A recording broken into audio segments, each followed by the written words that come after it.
बंगाल में चुनाव से पहले टीएमसी बीजेपी में तनातनी कोलकाता से दिल्ली तक आ पहुंची है। नड्डा के काफिले पर पथराव और रोके जाने को लेकर दिल्ली में बंग भवन के बाहर हंगामा मच गया। नारेबाजी विरोध प्रदर्शन देर रात तक जारी रहा।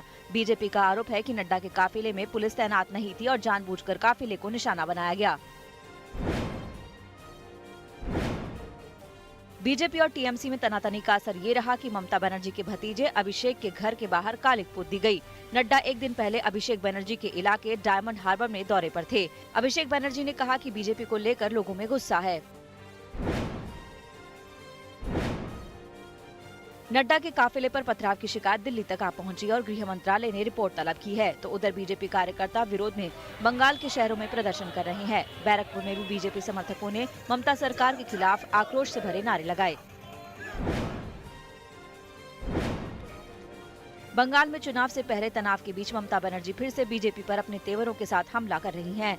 ममता ने फिर से बीजेपी से बंगाल के बहाने सवाल किए हैं। লোকের কাজ করে না, কোনদিন হোম মিনিস্টার চলে আসছে, কোনদিন ওই আরেকটা মিনিস্টার চলে আসছে, কোনদিন চারটা নাড্ডা ফাড্ডা ভাড্ডা গাড্ডা সব চলে আসছে এখানে। আর তারা একা প্রোগ্রাম করবে আর কেউ করবে না। আর যেদিন তারা প্রোগ্রাম করবে লোক যদি না আসে তাহলে নিজে সাজিয়ে রাখবে, যাতে নতুনকি করে ন্যাশনাল নিউজে ভালো করে দেখায় দেখো আমরাই মেরেছি। আরে তোমার পেছনে 50টা গাড়ি কেন যায়? बंगाल की लड़ाई दिल्ली तक आ पहुंची है। आने वाले दिनों में बीजेपी ममता के चुनाव क्षेत्र भवानीपुर में बड़े पैमाने पर अभियान चलाने वाली है।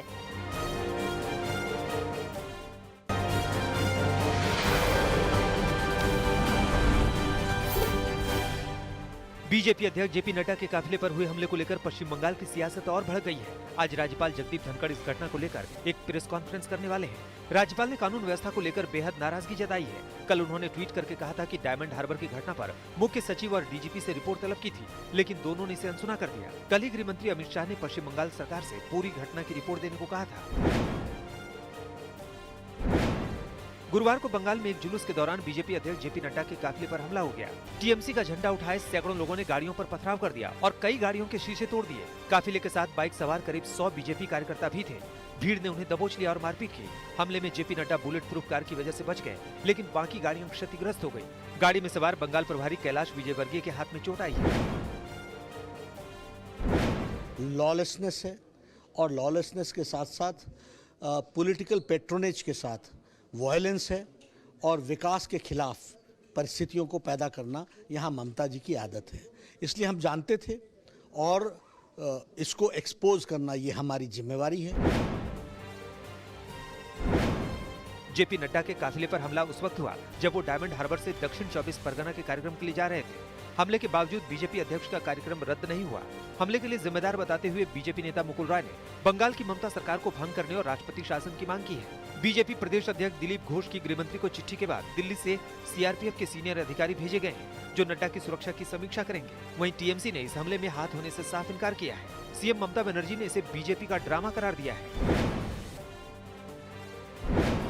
कृषि कानूनों के खिलाफ किसानों का आंदोलन आज 16वें दिन भी जारी है। किसानों ने आज से आंदोलन को और भी तेज करने का अल्टीमेटम दिया है। कल दिल्ली के सिंघू बॉर्डर पर बैठक के बाद किसान नेताओं ने ऐलान किया है कि आज की बैठक में ये फैसला हुआ है कि पूरे भारत में अब रेलवे ट्रैक पर प्रदर्शन शुरू किया जाएगा। वहीं किसान नेता राकेश टिकैत के मुताबिक अगर केंद्र सरकार हमारी 15 में से 12 मांगे मानने पर सहमत है तो इसका मतलब है कि कानून सही नहीं है। किसान नेता तीनों कानूनों को रद्द करने पर अड़े हुए हैं।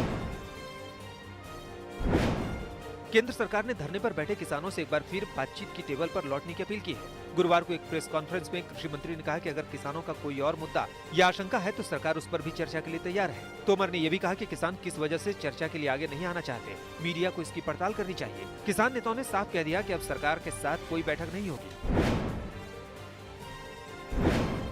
जम्मू कश्मीर में कल 5वें दौर के डीडीसी चुनाव में 51% वोटिंग दर्ज की गई। बर्फबारी के बीच कड़कड़ाती सर्दी में भी लोगों में वोटिंग के लिए उत्साह दिखा।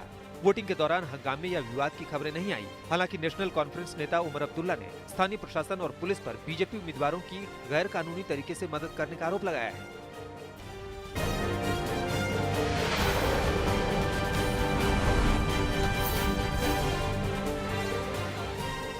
चारा घोटाले में सजा याफ्ता आरजेडी अध्यक्ष लालू यादव के लिए आज का दिन काफी अहम है। आज लालू यादव की जमानत याचिका पर झारखंड हाईकोर्ट में सुनवाई है। अगर लालू यादव को जमानत मिल जाती है तो उनके जेल से बाहर आने का रास्ता साफ हो जाएगा। लालू यादव को चारा घोटाले से जुड़े दूसरे मामले में जमानत मिल चुकी है। दुमका कोषागार मामले में लालू यादव को 7 साल की सजा हुई थी। उनके वकील ने सजा की आधी अवधि पूरी हो जाने को आधार बनाते हुए जमानत अर्जी दाखिल की थी।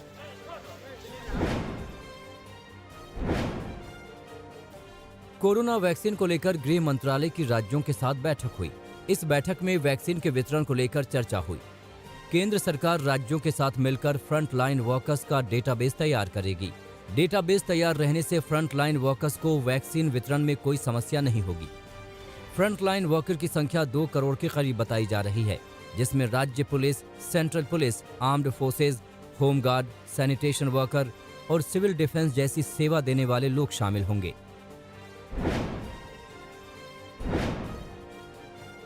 मुंबई के केईएम अस्पताल में वैक्सीन के क्लिनिकल ट्रायल पर अहम जानकारी सामने आई है।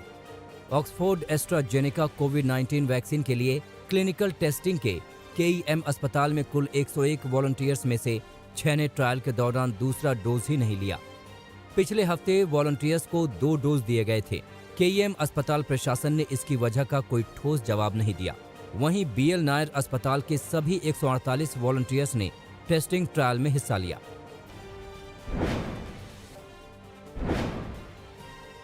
दिल्ली में कोरोना के कुल मामले 6 लाख के पार हो गए हैं। हालांकि पहली बार 95% के पार रिकवरी रेट है। संक्रमण दर 3% से नीचे आ गया है। 24 घंटे में 1575 केस सामने आए हैं। अब तक 70 लाख से ज्यादा लोगों की टेस्टिंग हुई है। फिलहाल दिल्ली में 6430 कंटेनमेंट जोन हैं।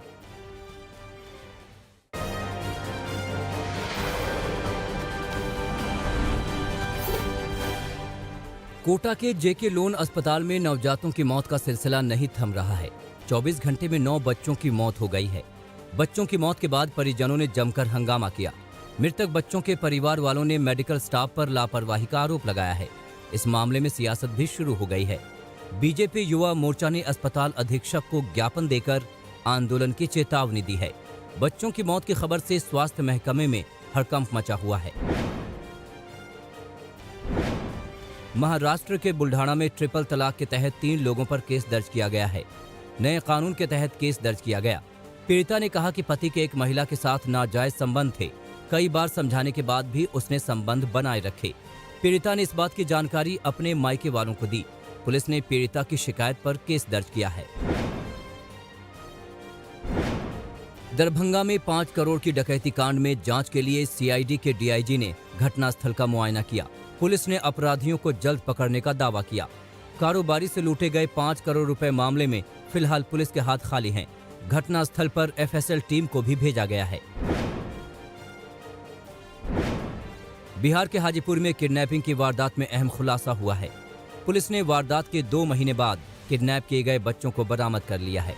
2 महीने पहले 4 बेटियों के माता पिता ने बेटे को खरीदने के लिए किडनैपर से बड़ा सौदा किया था। बेटे को खरीदने के लिए अपहरणकर्ताओं ने 3 लाख में सौदा किया।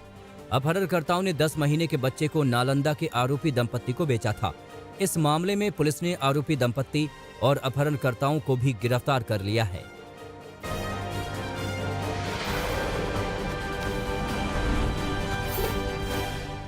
मेरठ में एक बड़ी वारदात सामने आई। एक शख्स ने अपनी पत्नी और 3 बच्चों को गला घोंटकर मार डाला और बाद में खुद भी फांसी के फंदे पर झूल गया। मृतकों में 1 महिला और 3 बच्चे शामिल हैं। पुलिस की माने तो मामला घरेलू विवाद का लग रहा है। मौके से सुसाइड नोट बरामद हुआ है, जिसमें खुदकुशी करने वाले शख्स ने पत्नी से परेशान होने की बात लिखी है।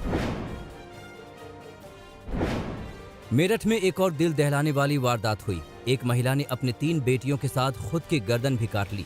एक बच्चे की मौत हो गई है, जबकि 2 बेटियां और महिला गंभीर रूप से जख्मी हैं। बच्चियों की उम्र 6 साल, 4 साल और 2 साल है। सबसे छोटी बच्ची की मौत हो चुकी है।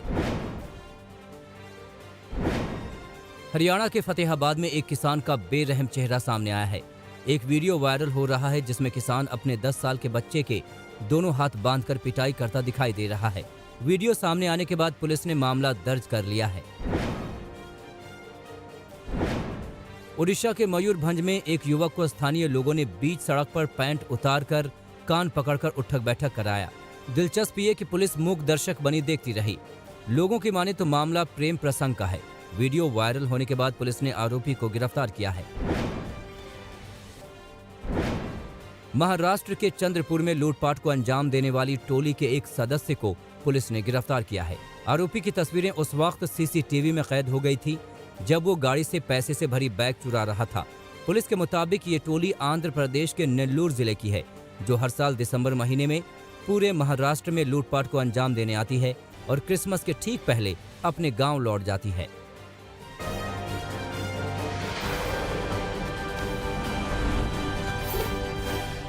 अमेरिका के नवनिर्वाचित राष्ट्रपति जो बाइडेन के बेटे हंटर बाइडेन के खिलाफ टैक्स मामलों को लेकर जांच तेज हो गई है।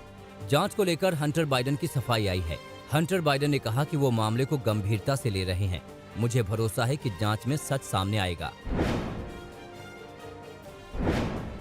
अमेरिका के विदेश मंत्री माइक पोम्पियो ने एक बार फिर चीन पर निशाना साधा है। माइक ने कहा, चीन के राष्ट्रपति शी जिनपिंग अपने देश को दुनिया की सबसे बड़ी ताकत बनाना चाहते हैं और इसलिए पूरी योजना बनाकर सैन्य शक्ति बढ़ाने में जुटे हैं। अमेरिकी सरकार और उसके 48 राज्यों ने फेसबुक के खिलाफ मुकदमा दर्ज कर दिया है। फेसबुक पर एकाधिकार स्थापित करने और छोटी छोटी कंपनियों को अपनी गलत नीतियों से समाप्त करने के गंभीर आरोप हैं। गुरुत्वाकर्षी तरंगों की खोज के लिए चीन ने 2 सैटेलाइट लॉन्च किए हैं। इससे पहले पृथ्वी की निगरानी के लिए चीन ने अर्थ ऑब्जर्वेशन सैटेलाइट गाओफेन 14 को लॉन्च किया था। ये सैटेलाइट दुनिया के किसी भी हिस्से में जमीनी वस्तुओं की हाई रेजोल्यूशन की तस्वीरें लेने में सक्षम है। अमेरिका में कोरोना के मामले कम होने का नाम नहीं ले रहे हैं।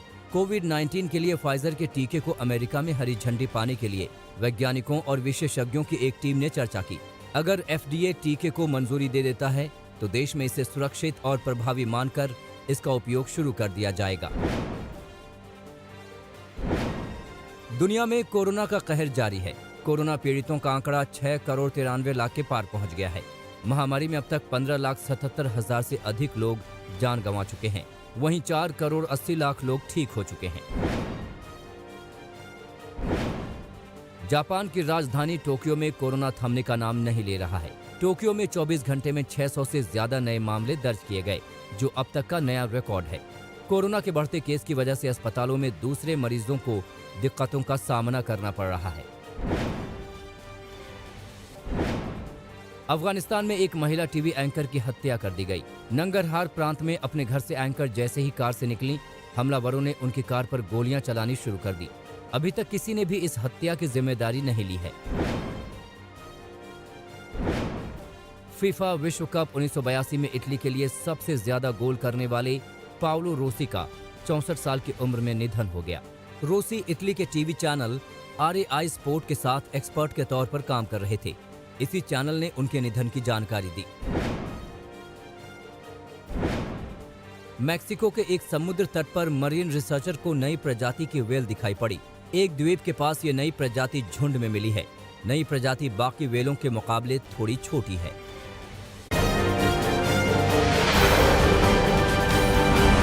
नमस्कार, मैं हूं अंजना ओम कश्यप। हमें उम्मीद है ये वीडियो आपको पसंद आया होगा। लेटेस्ट खबरों के लिए यूं ही देखते रहिए आज तक और इस वीडियो के पसंद आने पर लाइक, शेयर एंड सब्सक्राइब करना ना भूलें।